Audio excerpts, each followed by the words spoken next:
ในเมื่อวันที่ 6 เมษายน 2025 นี้คณะนำและภาคส่วนต่างๆ วางพวงมาลาต่อการจากไปของสหายพลเอกคำไต ศรีพันดรอดีตประธานคณะบริหารงานศูนย์กลางพรรคอดีตประธานประเทศแห่งสาธารณรัฐประชาธิปไตยปตสลาวเริ่มด้วยคณะบริหารงานสันติภาพสามัคคีลาวนำโดยท่านสมมาตร พลเสนารองประธานสภาแห่งชาติต่างหน้าคณะบริหารงานสันติภาพสามัคคีลาว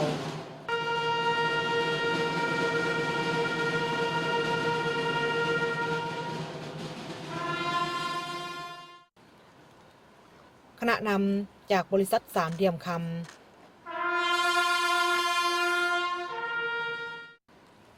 คณะนำจากกลุ่มบริษัทดาวเฮืองคณะนำจากครอบครัวลูกหลานเมตู้สาธิตหลวงลาด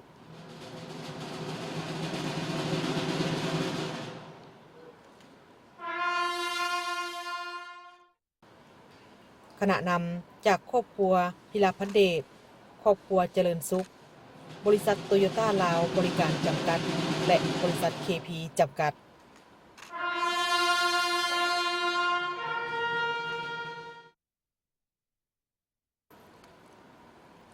คณะนำจากครอบครัวสื่อสารและสภาทนายความลาว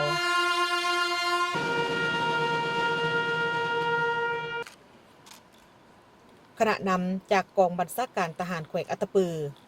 กองพลทหารหาบ1กองพลทหารหาบ2กองพันทหารหาบ3กองพลทหารหาบ4และกองพลทหารหาบ5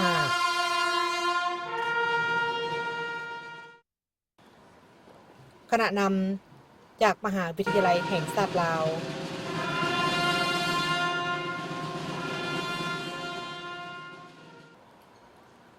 คณะนำจากบริษัทคูเบียไมนิ่งและบริษัทล้านสร้างมินิโลน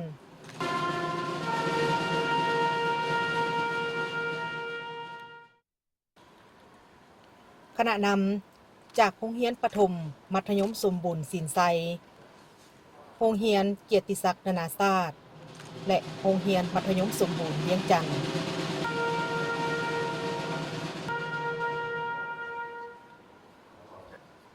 คณะนำจากครอบครัวสุภานุวงศ์คณะนำจากครอบครัวสุวรรณเมธีและครอบครัวสฤทธิราชคณะนำจากครอบครัวพิมพ์วงศ์ครอบครัวบุญเลี้ยงคำพาวงศ์ครอบครัวทานแสงอรุณสัญวงศ์ครอบครัวทานอนุสรณ์วงคำมุนตีและครอบครัวทานเวสุวรรณภัทรพร